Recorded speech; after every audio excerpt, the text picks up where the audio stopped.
ஊர்வலம் உன்னோட கன்னத்திலே வைக்கலாமா?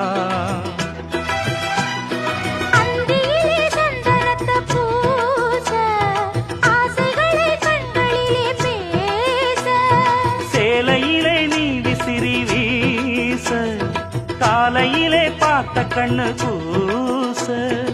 என்ன சுகமோ எப்ப வருமோ, என்னென்னவோ பண்ணுதையா ஆசை. மலையோரம் மாங்குருவி மாவிலையில் பாட்டெழுதி பாடுதடி.